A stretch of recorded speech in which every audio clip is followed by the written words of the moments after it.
చింత చిగురు చట్నీ వేడివేడి అన్నంలోకి సూపర్ టేస్ట్ ఉంటుంది. చాలా బాగుంటుంది. పురాతన కాలంలో ఎక్కువ చేసుకునేవాళ్ళు ఈ చట్నీని. ఇది చాలా రేర్గా దొరికిద్ది చింతాకు మనకి. ఇందులో నెయ్యి వేసుకొని కనుక ఈ చట్నీలో కనుక తింటే చాలా టేస్టీ ఉంటుంది. టేస్టీ చింతాకు పచ్చడి ఎలా తయారు చేయాలో ఈ వీడియోలో చూద్దాము. హాయ్ అండి, ఇవాళ నేను చింత చిగురుతో చట్నీ తయారు చేస్తున్నాను. కావాల్సిన ఇంగ్రీడియంట్స్ ఎండుమిర్చి, పల్లీలు, ధనియాలు, ఒక ఉల్లిపాయ, చింత చిగురు తీసుకున్నాము. ఈ చింత చిగురుని నీట్గా కడుక్కొనేసి ఉంచుకున్నాను. ఈ చింత చిగురులో చాలా హెల్త్ బెనిఫిట్స్ ఉంటాయి. ఇది మనకి సమ్మర్లో దొరుకుతుంది, కంపల్సరీ యూజ్ చేసుకోవాలి. కొంచెం జీలకర్ర, పోపు దినుసులు వచ్చేసి 2 వెల్లిపాయలు తీసుకున్నాం. ఇప్పుడు వీటిని ఫ్రై చేసుకుందాం. స్టవ్ మీద కళాయి పెట్టుకొని ఇందులో కొంచెం ఆయిల్ వేసుకున్నాను. ఇప్పుడు ముందుగా మిరపకాయలు వేసుకొని బాగా వేయించుకుందాం. ఈ మిరపకాయలు బాగా ఫ్రై అవ్వాలి. ఈ మిరపకాయలు కొంచెం ఫ్రై అయ్యాక ఇందులో ఇప్పుడు పల్లీలు వేసుకుందాం. కారం లేకుండా ఉండాలంటే ఈ పల్లీలు వేసుకోవాలి.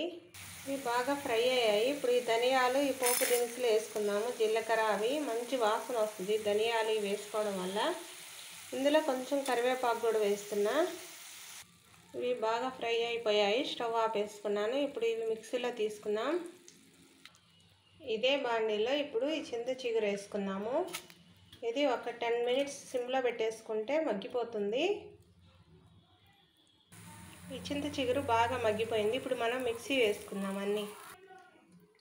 ముందుగా ఈ ఎండుమిర్చి, పల్లీలు ఇవన్నీ మిక్సీలో వేసుకోవాలి. తర్వాత వేసుకుందాం మనం. ఇందులో కొంచెం ఉప్పు వేస్తున్నాను, కల్లుప్పు వేసుకుందాం. 2 వెల్లిపాయలు ముందుగా బాగా మెత్తగా గ్రైండ్ చేసుకోవాలి.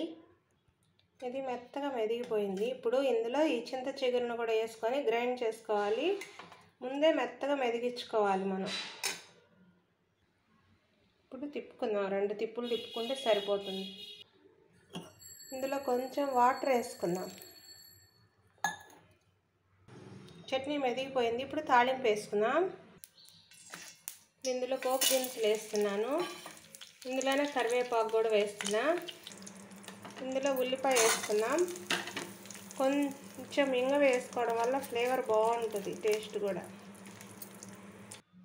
ఉల్లిపాయ మరీ ఎక్కువ వేగకుండా ఇలా ఉంటే పచ్చి పచ్చిగా ఉంటేనే బాగుంటుంది. ఇప్పుడు ఈ చట్నీ వేసుకొని కలబెట్టుకుందాం. చింత చిగురు పచ్చడి రెడీ అయిపోయింది. మా వీడియో కనుక నచ్చితే లైక్ చేయండి, సబ్స్క్రైబ్ చేయండి. ఫైనల్గా కొత్తిమీర వేసుకొని ఆపేసుకున్నాను. బాయ్ అండి.